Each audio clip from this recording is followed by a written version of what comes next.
Bienvenidos al tercer episodio de Más que una consulta. Un espacio que trasciende las barreras del consultorio con información médica cotidiana, empática y de calidad para que puedas mejorar tu salud. Yo soy Glenn Rosado. Y yo soy Lucía Torroba. Y hoy vamos a hablar sobre un tema que genera mucha controversia, mucha discusión, mucha confusión entre pacientes y médicos. Sí, yo creo que sí. La puerta de emergencia. Que me gustaría empezar aclarando que yo tenía 35 años cuando me enteré que la puerta de emergencia no es lo mismo que la emergencia móvil. Ah, bien. Nada, muy aclaro bien, por muy si hay bien. alguien más ahí que Perfecto. no tenía muy clara la diferencia. Bueno, mira, en Argentina le decimos la guardia a la puerta de emergencia. Ok. Es el lugar del hospital donde vos vas a ver las enfermedades que son urgentes. Bien. ¿Ah? Acá en Uruguay se le dice la puerta de Sí, emergencia sí. o la emergencia de un hospital. En México, ¿sabes cómo le dicen Es a ese lugar? Urgencias. Las urgencias. Vas a urgencias. Vas a urgencias. A urgencias. No las urgencias. No. Ah, Bueno. Fui a urgencias. Exacto. Ahí. Bueno, Sí. allá fui a la guardia. Claro. Acá fue la emergencia, creo que le dicen. O fui a la puerta. O fui a la sí, puerta. creo que es a la emergencia. Exacto. Que es tal cual, que no es lo mismo que la emergencia móvil. Mm. Que la emergencia móvil es un producto que es como una empresa que ve patologías que pueden ser urgentes o no, a domicilio, o, por ejemplo, las empresas de ambulancias, también son las emergencias móviles, que no es lo mismo que esta emergencia que estamos hablando hoy. ¿Y cuéntame qué es esta emergencia de la que vamos a hablar hoy? Bueno, vamos a empezar por el principio. Es difícil hasta de explicar eso. Cuando nosotros nos enfermamos, hay muchas patologías. Nuestro cuerpo se puede enfermar de muchas maneras. Y los hospitales, el sistema de salud está diseñado para resolver cada tipo de patología según su gravedad. En todo, o sea, en infraestructura, o sea, hay consultorios que son para atención de un tipo de enfermedad, otro tipo de enfermedad, hospitales, consultorios menos complejos, lugares más complejos. La emergencia es ese lugar físico del hospital, de las instituciones de salud, donde se ven todas las patologías que son urgentes o que son emergencias en sí mismas. O sea, lo que hay que resolver rápido porque está en riesgo la vida o una complicación severa que podría terminar poniendo en riesgo tu vida o empeorando tu salud de una manera muy grave. Para eso es el lugar del hospital que se llama emergencia. Ok. Espero que se haya entendido. Sí, o sea, ¿todos los hospitales tienen una emergencia? Un hospital sí tiene emergencia. Ok. Pero hay otros edificios que atienden temas de salud que no hace falta que tengan una emergencia. Por ejemplo, en Uruguay, un lugar, pueden ser las policlínicas, se le dice acá, que son esos consultorios donde se ven consultas ambulatorias, que están en los barrios, que están no en una sola institución de salud, sino que son muchas más, no más chicas, menos complejas y dispersas geográficamente. También están, por ejemplo, clínicas de alguna patología en especial o algún estudio en especial, clínicas donde se hacen estudios radiológicos, donde eso no hace falta que tenga sí o sí una emergencia. La emergencia, por definición, está en la puerta, como dicen en Uruguay, de un hospital. O sea, tiene que estar... ¿Por qué? Porque lo que se ve ahí, por lo general, es el lugar donde se ingresa, es grave y tiene que resolverse. Y lo grave, en realidad, muchas veces necesita permanecer en el hospital en otros lugares, ¿no? Que eso es lo que yo te decía, está diseñado para distintas patologías. Algunas van a ir a terapia intensiva, otras van a ir a una internación, otras van a poder resolverse ahí, otras tienen que ir a un bloque quirúrgico y todo eso está dentro de un hospital. Y la emergencia tiene que estar cerca de todo eso, ¿o Exacto, debería? exacto. Los hospitales están diseñados para que el lugar por donde se ingresa sea accesible en cuanto a condiciones edilicias, para que el paciente pueda navegar o circular adentro de la institución para ir resolviendo su patología lo más rápido posible, lo más ágil posible. O sea, están diseñadas para eso. Y yo como paciente, o sea, ¿cómo sé cuál sería el mejor, no el mejor momento, porque no hay mejor momento para ir a la emergencia, pero el otro día hablábamos en el episodio pasado de la diferencia entre emergencia y urgencia. O sea, como cuál es la diferencia y en qué caso o en qué casos, como a grandes rasgos, yo debería de ir a la emergencia. Bueno, para empezar vamos a hablar de esta definición que me preguntaste, que le habíamos hablado el otro día y me cortaste, me acuerdo. Te pido una disculpa. Porque dije no. Porque había que hacerlo hoy. ¿Viste? Ahí va. Sí. Ahí va. Bueno, podríamos, digamos, clasificarlo de 3 formas a nuestras enfermedades. ¿Ah, 3? Sí, ahora vas a ver que viene una tercera que viene muy de la mano de esto. La emergencia es la que tiene que resolverse muy, muy rápidamente, porque está en riesgo tu vida. O sea, hay riesgo de muerte, o sea, hay riesgo de que a tu vida le pase algo y tenemos que resolverlo de una manera rápida.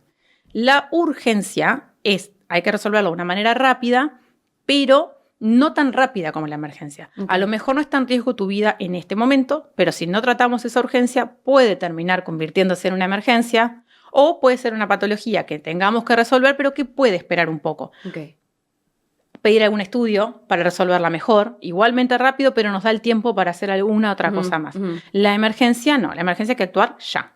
Un ejemplo, y después la tercera que te decía, para no perder el hilo de esto, es las consultas no urgentes. Okay. Después hay cosas que no son ni urgencias ni emergencias, que eso también está en el grupo de la forma que de las enfermedades que tenemos, sí. Las urgencias, las emergencias y las cosas que tenemos que no son urgentes, okay. ¿No? Que también hay que resolver, por supuesto, pero acá digamos, en la clasificación, según el tiempo que necesitamos para resolverla, no, lo urgente es lo que más tiempo puede esperar. Claro. En las emergencias, un ejemplo claro, como para que nos pongamos en la cabeza, es el paro cardíaco. Okay. O sea, cuando nosotros nos enseñan los cursos de RCP, o sea, es algo que tenemos que actuar ya, por eso son tan importantes los primeros auxilios, porque son cosas que hay que resolver. Las emergencias no se dan solamente en la puerta de un hospital. No, al contrario, las emergencias a veces pasan en la calle, en lugares, en instituciones, en partidos de fútbol. Entonces, esas emergencias hay que poder resolverlas en el momento ahí, o sea, comenzar a resolverlas. Es una cuestión de minutos de emergencia. Necesitamos actuar ya, porque si no, tu vida está en riesgo. Porque está tu vida en riesgo y para poder preservarla tenemos que actuar en ese momento. Después las urgencias no es tan así. Por ejemplo, hablando de esto, cosas que pueden pasar por la calle y que terminan en una puerta de emergencia, una fractura. Okay. La fractura no tenemos que resolverla en ese mismo momento, al igual que un paro cardíaco. Podemos trasladarlo, podemos pedir una radiografía y podemos resolverlo luego la radiografía, pero hay que resolverlo urgente. Sí. Una fractura no puede estar una persona fracturada una semana. Claro. Entonces, ahí ese tipo de patologías son las que nosotros tratamos en las guardias, en las puertas de emergencia. Ok, tengo una duda que capaz que no tiene nada que ver, pero viste que el dolor es muy subjetivo y tiene mucho que ver con cada persona. Sí. ¿El dolor entra en juego para determinar una emergencia y una urgencia o cómo se siente el paciente? Bueno, en realidad es una excelente pregunta, porque eso es uno de los motivos por el que estamos haciendo capaz que el podcast hoy, que es uno de los grandes motivos por los que aparece esta grieta que yo siempre percibo. Para mí, en este tipo de atención, en las guardias de los hospitales, es donde más se ve esta grieta de desentendimiento entre los médicos y los pacientes. Es fenomenal, o sea, se ve mucho. Una de ellas es esto, la subjetividad que trae el paciente, de cómo percibe sus síntomas. A veces esa angustia hace que como pacientes necesitemos que alguien lo resuelva y nosotros, o sea, te estoy hablando como paciente, ¿no? O sea, los pacientes no están capacitados para darse cuenta si es mi subjetividad la que me está trayendo o es un síntoma de verdad. Solo están sintiendo. En medicina nosotros a veces clasificamos como signos y síntomas. Los signos son las cosas objetivas que nosotros vemos en el paciente que está ahí. Okay. Por decirte, a veces alguien capaz que puede tener acá algún familiar, alguna vez alguien que se puso amarillo, que se le ponen los ojitos amarillos, la boca, la piel, de un color más amarillento, eso se llama ictericia. La ictericia es un signo, está ahí, el paciente está amarillo, yo lo estoy viendo. Estoy dando un ejemplo bien concreto. Sí. El síntoma es lo que el paciente me dice. Entonces, ahí entra el dolor. El dolor, ¿qué me dice el paciente? ¿Cuánto me duele? Y sí, el dolor es subjetivo, pero igualmente nosotros tenemos herramientas para darnos cuenta si ese dolor es tan agudo, tan alto, como lo percibe el paciente, o capaz que no. Hay muchas. Hay herramientas para objetivizarlo, digamos. Okay. Pero una de las cosas que siempre pasa es eso, que nosotros, que a veces de nuestro lado, como conocemos bien cómo es un dolor muy fuerte, porque lo hemos visto muchas veces, a veces el paciente nos relata, a mí me está doliendo un montón, y capaz que no es ese dolor que nosotros sabemos que es tan grave, pero igualmente es muy válido y hay que resolverlo de cualquier manera y hay que escucharlo. A veces incluso hasta nosotros pecamos, ¿no? De como estamos tan acostumbrados a ver cosas Me imagino. Claro, no, en realidad esto no, pero sí, o sea, para el paciente es importante. Sí. Y incluso justamente es un síntoma y es lo que trae el paciente y lo que relata el paciente, que nosotros tenemos que entrenarnos mucho en escuchar eso, porque también pasa a la inversa. Hay muchos pacientes, capaz que vos conocés a alguien, de esas personas que se guardan todo, que se bancan todo. Obvio. Que a mí no me está doliendo nada, que yo no tengo nada, y a lo mejor están haciendo un dolor precordial, un infarto. Sí, yo tengo un primo que siempre le decimos que si él fuera mujer, nos enteraríamos que está embarazado cuando rompiera fuente. O sea, él no dice nada. Si él te dice, me siento mal, tenés que salir corriendo. Es emergencia. Es emergencia. Sí. Yo soy todo lo contrario. Yo soy muy... Me duele todo. Y peco un poco de ir.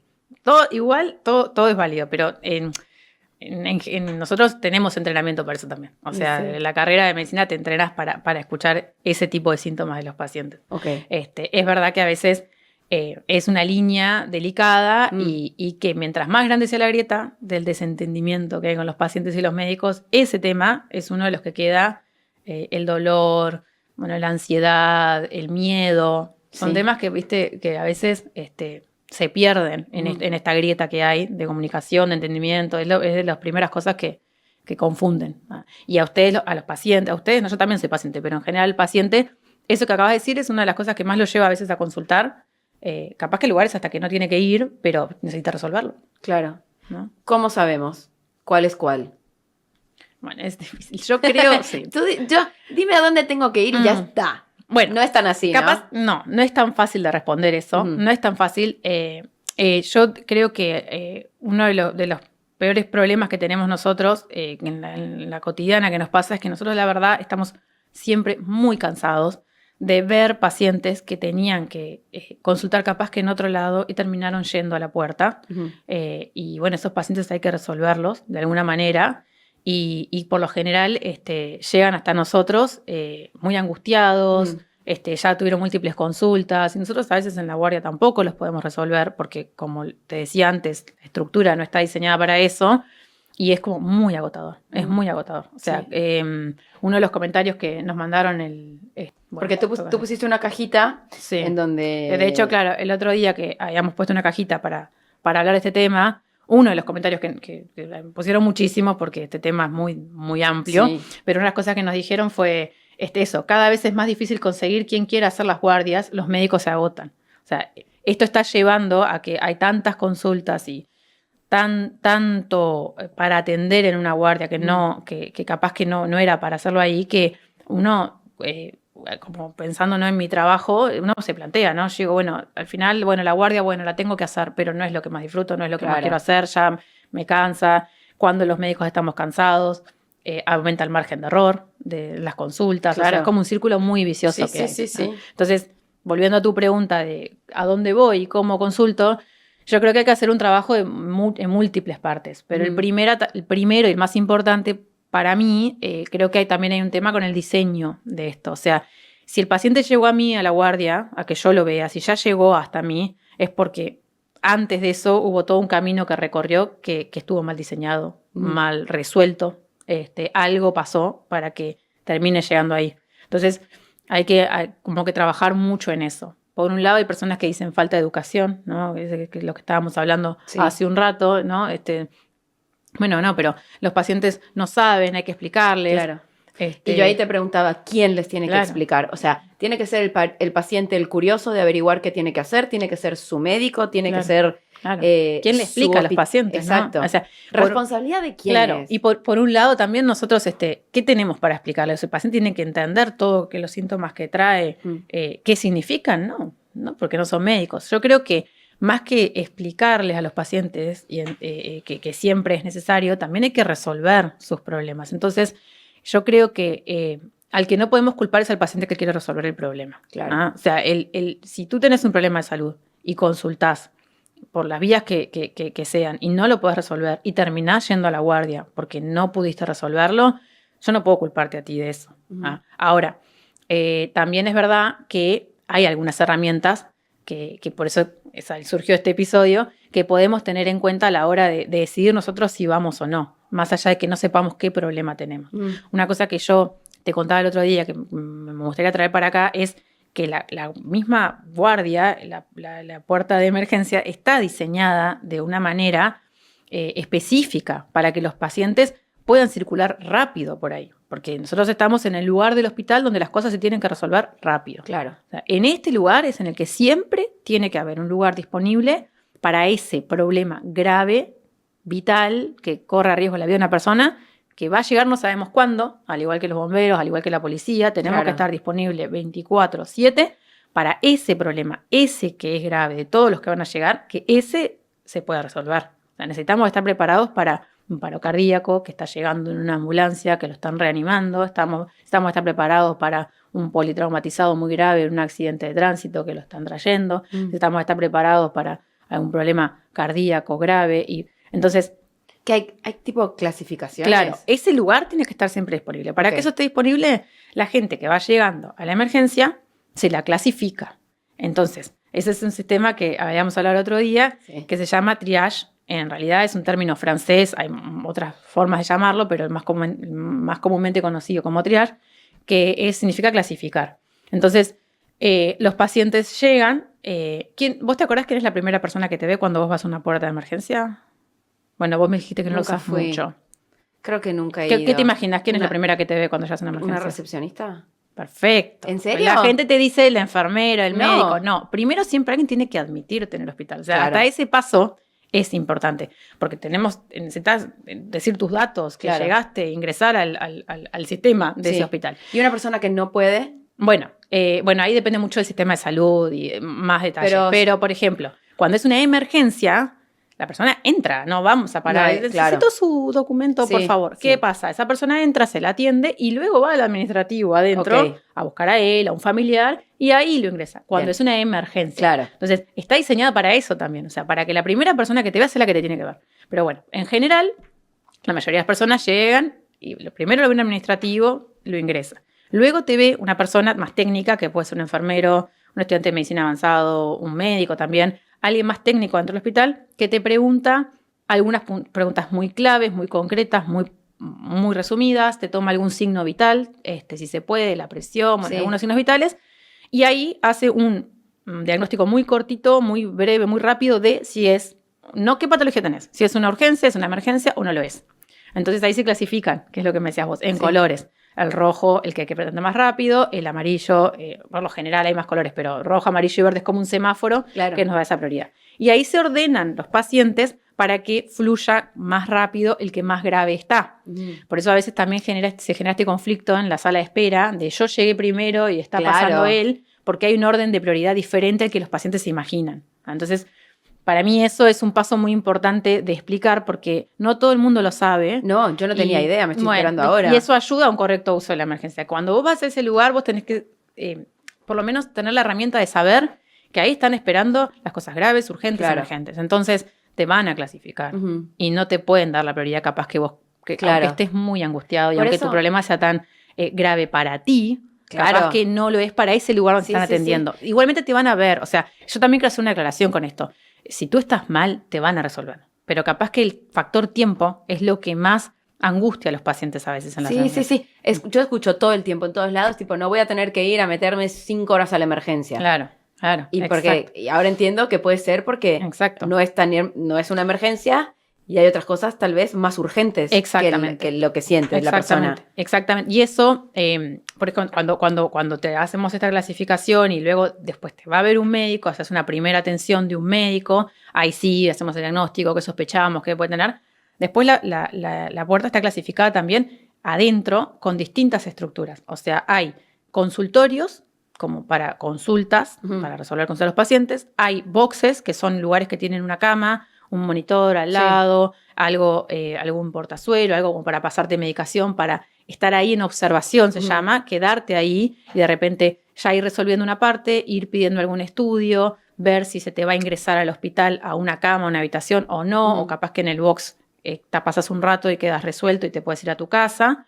Después hay un área que es para resolver todas las partes más de trauma, por ejemplo, la sutura de heridas, las fracturas, hacer los yesos, un área que es como un poco más dinámica para resolver las cosas agudas, pero que se tienen que resolver también en una emergencia. Está todo clasificado ahí dentro también.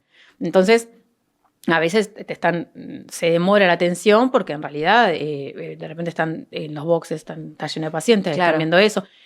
Los recursos humanos también se clasifican. Hay enfermeros para los boxes, médicos para los pacientes que están en los boxes, médicos para los consultorios, está todo clasificado. Pero si te estás en tu casa y te dicen, no, me tengo que ir a comer 5 horas, porque ya un poquito sabes que lo que tenés no va a ir para esos lugares y va a ir para esos consultorios. Y se va para esos consultorios que son para atender las consultas no urgentes y por lo general siempre está bastante colapsado. Y sí. Los motivos son un montón, ¿no? O sea, que me encantaría ser socióloga para analizarlo, pero esa parte es capaz que la que más colapsada está. Suena mal lo que voy a decir, pero para mí enhorabuena, porque sería grave que esté la otra parte colapsada. Claro, que no tiene que estar. Ese es un ejemplo, eso es la pandemia. En la pandemia pasaba eso, en la pandemia se colapsaba la parte, la especializada, la que necesitábamos los respiradores para los pacientes, y ahí se empezaba a llenar de pacientes graves. Eso es lo peligroso. Porque ahí en la pandemia, hablábamos hoy también, había tal vez un protocolo más específico de cuándo ir y cuándo no ir. Claro. Bueno, en realidad lo que sucedió en la pandemia es que como se colapsaban las puertas de emergencia de pacientes respiratorios, hay muchas patologías. Nosotros decimos pacientes respiratorios los que tienen enfermedades respiratorias. El COVID era una enfermedad respiratoria. Sí. Que cuando hablamos de las urgencias, bueno, justamente una urgencia es lo respiratorio. Uh-huh. Hay emergencias en cuanto a lo respiratorio. Una obstrucción aguda de la vía aérea, de la vía respiratoria de los pacientes, es una emergencia. Sí. Capaz que alguna madre con algún niño que tuvo un broncoespasmo severo, o que lo han visto, alguien que está en una sala de espera, entra un niño que no puede respirar y pasa, pero rapidísimo, ¿no? O sea, la parte respiratoria es un problema grave porque es un órgano vital, nuestros pulmones tienen que funcionar, tiene que entrar aire en nuestro cuerpo. Entonces, cuando se pasó lo de la pandemia, el problema era que se colapsaba de pacientes con síntomas respiratorios que necesitaban asistencia para su respiración. Claro. Y en ese momento, como era una emergencia mundial, emergencia mundial, una pandemia, se hicieron protocolos para pedirle a la gente que por favor no consulte si podía esperar para dejar lugar para estos pacientes. Claro. No solo para estos pacientes, justamente lo que estaba diciendo. Las patologías, la gente se enferma igual. Sí, obvio. O sea, y durante la pandemia siguieron existiendo paros cardíacos, enfermedades cardíacas, un montón de emergencias. Un montón. Entonces, teníamos que tener la puerta preparada para los pacientes respiratorios y para los no respiratorios, pero nada más. No podíamos tener para todo lo que uno ve a veces, esta cantidad de gente en la sala de espera. Recordando que las enfermedades respiratorias se transmiten estando ya cerca, hablando como estamos nosotras ahora, se pueden contagiar. Entonces, una sala de espera llena era un problema enorme para un hospital, porque se iban a contagiar más pacientes de problemas respiratorios graves. Entonces, ahí es como que hubo que hacer un rediseño de lo que era la educación a los pacientes de cuándo consultar y cuándo no. Pero sí es importante recordar que a veces eso pasa, nosotros le decimos un poco en la salud, que ahí aprendimos un poco, ¿no?, a cuidar las salas de espera de las emergencias, nuestros problemas de salud, y darnos cuenta que muchos, hasta mismos pacientes me lo decían, me doy cuenta que la estaba sobreusando, porque realmente no la necesitaba tanto. Pude aguantarme en mi casa con esto, aguanté unos días y se solucionó. Pero es un arma de doble filo. Sí, total. Es un arma de doble filo. Totalmente. Porque el paciente no tiene por qué saber eso. No, y creo que hay otra pregunta ahí que tiene un poco que ver con eso de que el paciente no tiene por qué saber.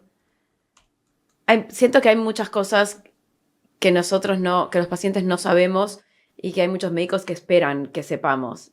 ¿Te pasa eso? Ay, sí, me ha pasado varias veces. Y salgo sintiéndome mal por no saber.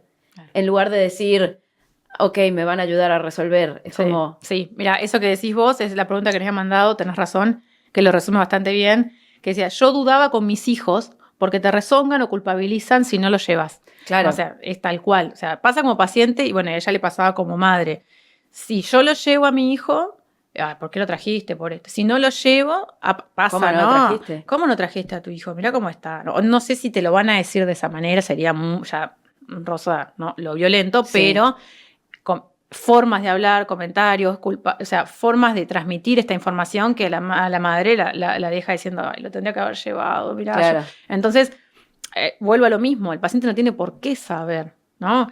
Pero a mí lo que me parece es que para evitar eso, lo ideal sería que funcione mucho mejor lo que nosotros le decimos el primer nivel de atención. Okay. La salud tiene como distintas formas de de atender a la población. Como te conté antes, como estas estructuras que Sí. hay.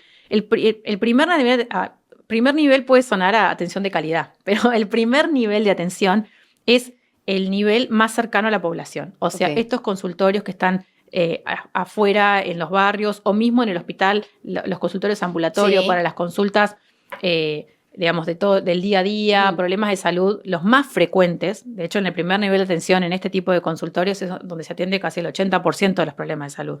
Después está el segundo nivel, que es atención un poco más especializada, por ejemplo, los especialistas o algún lugar donde se necesite otra estructura un poco más compleja para atender algunas patologías. Y después está el tercer nivel, que es el más complejo de todos, que ahí entran, por ejemplo, los bloques quirúrgicos, los CTI, las unidades de terapia intensiva. Eso es el nivel más complejo de atención. En el primer nivel de atención, que es donde está la medicina familiar, la medicina general, donde los pacientes es el lugar donde deberían por lo menos consultar primero. En este primer nivel a veces se puede incluir lo que decíamos hoy de las emergencias móviles. El autito que va a tu casa a verte cuando tienes un problema. Eso es primer nivel de atención también. En ese nivel es donde se debería, para mí, evacuar la mayor cantidad de dudas de los pacientes. Algo que yo veo que pasa hoy es o no se están evacuando bien o el paciente no está pudiendo acceder bien a ese nivel de atención o capaz, por eso dije me gustaría ser socióloga, hay un descreimiento a veces de esos médicos, lamentablemente. Los pacientes, yo no sé por qué, no confían tanto en esa palabra, que es súper válida, y terminan diciendo, yo por las dudas voy a ir igual a la puerta.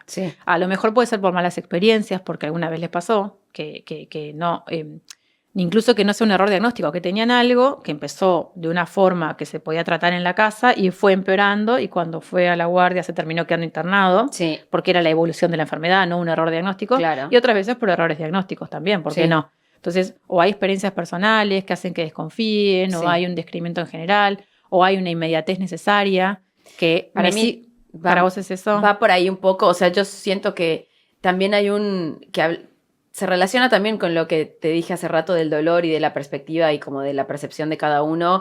Si va un médico a tu casa o si tú vas a una emergencia y no te dan la gravedad tal vez o no muestran la gravedad que tú crees que tienes, como que no te vas tranquilo a tu casa. Exacto. O sea, como que dices, no, voy a ir y voy a resolver porque seguramente en la emergencia o están mejor preparados o hay más cosas, tipo hay más acceso a otras cosas que me pueden ayudar a resolver. Pero siento que va por ahí. Qué interesante eso que acabas de decir. Bueno, en primer lugar, dos cosas. La primera es ojo que el dolor también puede ser una urgencia. Tratar el dolor y calmar el dolor, aunque no curemos la enfermedad del paciente, es totalmente válido para consultar. Yo lo sé porque mi padre estuvo operado hace poco y me acuerdo que un día estaba con tanto dolor que el médico decidió internarlo y le dijo, hasta que no estés sin dolor, yo no te puedo dar el alta. Claro, o sea, el dolor hay que atenderlo. Eso está perfecto. También ahí podemos de vuelta hablar la urgencia de atender ese dolor según la intensidad y la percepción del paciente. Pero el dolor hay que atenderlo. O sea, está bien eso. Pero por otro lado, habías dicho algo que los médicos de emergencia como que están mejor preparados. Que están mejor preparados. Bueno, volvamos para atrás en eso que yo te conté de la forma que está diseñada la emergencia. Muchos pacientes van porque dicen, si en la emergencia me dicen que no es nada, yo ya me quedo tranquilo y vuelvo a mi casa. O no lo pude resolver, no tuve acceso al especialista, no conseguí turno, no tengo esto hace rato, lo vengo trayendo. Voy a la emergencia para que me lo resuelvan de una vez. Esa es una clásica, digamos.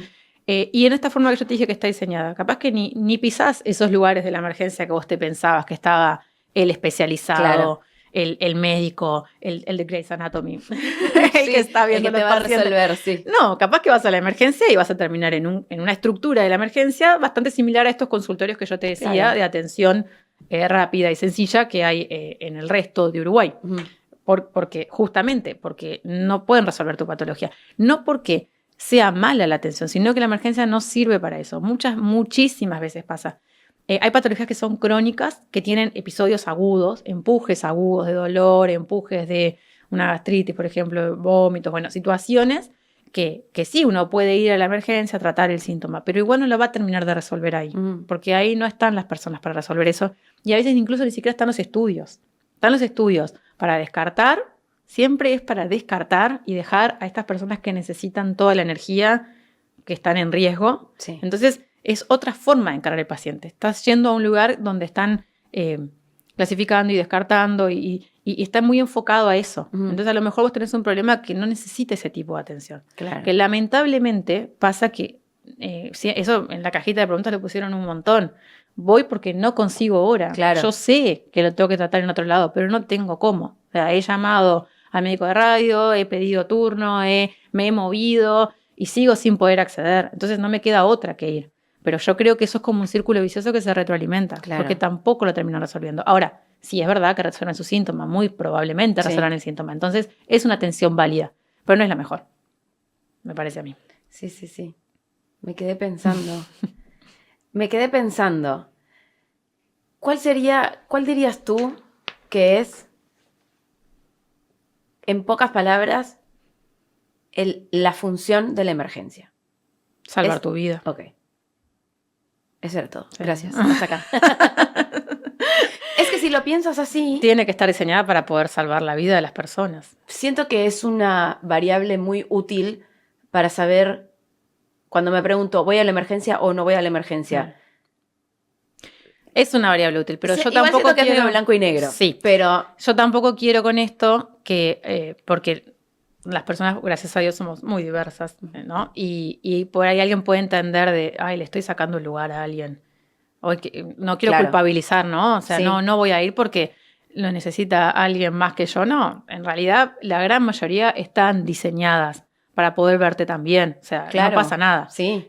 Pero el problema es, no te enojes si te hacemos esperar. Claro. No te enojes, nada más. Sí, tal cual. Te vamos a resolver, te vamos a sacar tu duda, pero no te enojes si te hacemos esperar. Porque yo creo que viene un poquito por ahí. O sea, no vayas. Me encantaría que funcione de una manera, pero yo creo que si vos hiciéramos ahora, que estaría buenísimo, hacer una mesa, un panel de médicos de todo el mundo, yo creo que con todos los que hable en cualquier país del mundo, no importa cómo sea el sistema de salud, esto sucede igual. O sea, esta grieta está. Entonces, no creo que la podamos ni resolver, ni que los pacientes puedan salir acá con, ¿viste?, todo el conocimiento, pero me parece que esto que acabamos de decir es como una clave para poder usarla mejor y usarla a mi favor o no. Sí. Es que yo siempre digo que en realidad a veces yo lo veo como un turista. Relaciono el sistema de salud, la forma de ver nosotros que tenemos de la salud, a veces lo vinculo mucho con el turismo. Cuando vos vas a una ciudad y no conoces nada, te encanta, te deslumbra. Capaz que viene una persona que vive ahí y decís, le estás sacando foto a esta vereda, ¿no? O sea, no lo sienten. A mí me pasa a veces en Montevideo. Yo a veces veo turistas que digo, están disfrutando de este lugar. Yo, para mí, es como que uno está tan acostumbrado a donde está circulando, lo que está viendo, que a veces no logra ver como el encanto que ve el turista, ¿no? Y lo ve desde afuera. Para mí en el sistema de salud pasa muchísimo eso con las personas que trabajamos ahí adentro. Nosotros damos todo por sentado, damos todo por sabido, pero el paciente, ¿no? Y el paciente no tiene por qué saber nada. No digo que se vaya a deslumbrar como un turista, no quise hacer ese paralelismo, pero o sea, ponernos en el lugar de que la persona que está entrando, como me dijiste vos, nunca fui a un lugar así. O sea, no sabe, no conoce. Entonces nosotros no podemos asumir que esa persona viene con un montón de información, que sabe cómo circular, cómo va a estar, cuánto tiempo va a esperar. A alguien le tiene que explicar. Y a veces pecamos de dar tan por sentado las cosas que se amplía más la grieta, porque ya de antemano estamos como mal dispuestos o enojados pensando que la otra persona tenía por qué saber. Y no es solo tal cual, o sea, la persona no sabe, es igual. No es solo que no sabe, sino no sabe y no se siente bien. Además, no solo no sabe, sino que no está en todas sus funciones. Claro, tal cual. O sea, no podemos esperar. Por eso lo hablamos en el primer episodio, ¿te acordás? Para mí hay una relación también que a veces es dispar. En este caso, la disparidad está dada en que vos estás pasándola mal. Tú estás con un sufrimiento. Entonces yo a veces estoy pretendiendo de vos una relación o un vínculo o que pienses, actúes y que resuelvas como si no lo estuvieras. Claro. Y no es lo mismo. ¿Con qué te quedas de todo lo que hablamos hoy? Yo creo que para resumir algo que me pareció re importante de este intercambio que tuvimos hoy y el que tuve con nuestros seguidores hace poquito en las redes antes de este episodio, es que los pacientes no tienen por qué saber. Yo también tengo que hacer a veces un llamado a la reflexión de que nosotros no podemos enojarnos con los pacientes. Creo que es la última persona con la que hay que enojarse y los médicos a veces estamos muy enojados porque estamos muy cansados. Yo me llevo eso, que me queda la duda de cuáles son las herramientas que podemos usar para esta educación que es necesaria del paciente para que pueda evacuar sus dudas, o el buen uso, que no sé si hay que ponerle más tiempo a nuestra consulta en los consultorios y ayudarlos a entender que lo que tienen, cuándo pueden recurrir a una guardia o cuándo no es necesario, si es un tema del diseño del sistema de salud, que realmente no hay consultas en otros lugares que no sea la emergencia, o si es un descreimiento general o una ansiedad generalizada por querer resolver todo rápidamente. Me queda bien esa duda, pero la duda que no me queda es que no podemos culpar de este fenómeno tan grande, esta grieta que existe, tan multicausal, a el paciente y la información que maneja el paciente. No sé. Yo creo que hoy te voy a hacer uno reverse y voy a decir lo mismo, pero al revés. O sea, no podemos, creo que nosotros como pacientes no podemos esperar que el médico de guardia o nuestro médico en general nos resuelva todo. Porque es exactamente lo mismo, no es enojarte con el jugador, es enojarte con el juego. Hay cosas que no dependen de ustedes y también están agotados, y creo que tener esta información, a mí por lo menos, y espero que a las personas que nos escucharon hoy, les dé como herramientas para decir, ok, hay diferentes niveles en la emergencia, hay diferentes clasificaciones, saber que si pueden resolver lo que me está pasando, puede ser que tome más o menos tiempo, pero eso lo van a decidir las personas que saben. Exacto. Y yo también ir con cierta confianza de alguna manera de, ok, se me va a resolver, pero tal vez no en el tiempo que yo quiero o espero, o de la forma que yo quiero y espero. Me encantó. Podríamos abrir los comentarios, capaz que para otro episodio que se me está ocurriendo ahora es que alguien nos comente cuando realmente la tuvo que usar para eso que era grave. Algún familiar, ¿cómo es? Porque yo también, eso lo vivo mucho de mi lado, en esa experiencia tan fea, de tener que ir por un problema de vida o muerte, y cuando nosotros estamos ahí, trabajamos en equipo y las cosas funcionan y salvamos a las personas, estaría bueno poder compartir eso también. Sí. Porque ahí es como que a donde yo te puedo decir, mira, funciona. Claro, claro. No es que no funcione la emergencia. Esas personas, entonces, los invito a que nos cuenten a ver si podemos armar algo, alguna cosa testimonial, algo, porque hay otra parte, otra cara que por suerte no la ven todos. Sí, claro. Suerte. No, yo te iba a decir, esas personas estaría buenísimo. Seguramente no salen enojadas. No. O no dicen, llevo 5 horas acá. Claro. ¿No? Claro. Espero. Esa persona necesitaba que la atiendan rápido y quedarse todo el tiempo que haga falta y no va a estar así. Sí. Así que estaría buenísimo. Me encantaría hacer un intercambio de eso. Sí, lo Solo hacemos. de eso. Estaría genial. Ok. Solo. Perfecto. Me encantó. Muy bien. ¿Qué pueden esperar los que nos están mirando del próximo episodio? El próximo episodio vamos a hablar de primeros auxilios. No hace falta ser médico para salvar vidas. Me encanta este tema, me encanta. Y lo único que voy a decir es que yo quiero ser presidente para que todas las personas, para que haya una ley que diga que todas las personas que trabajan con niños en instituciones educativas, sí o sí, tengan que tener un certificado de primeros auxilios. Te apoyo. ¿Verdad? Te apoyo. Sí. A mí es algo que todavía me sorprende. Sí, pero bueno, lo vamos a hablar mejor en el próximo episodio. ¿Te parece? Me encanta. Quiero invitar también a todos que puedan en los comentarios o nos escriben por todas las vías que ya conocen para contactarnos. Pueden contarnos si tuvieron alguna experiencia de haber necesitado primeros auxilios, qué sucedió, si esto que estamos hablando, si piensan que es más, si hay mucha información o poca información de primeros auxilios. Me encantaría como recibir un poquito de devoluciones como para el episodio. Perfecto. ¿Te parece? Claro. Me encantó. Estamos así. Todos. Muy bien. Bueno, gracias. Gracias a ti. Gracias a ustedes. Nos vemos en la próxima.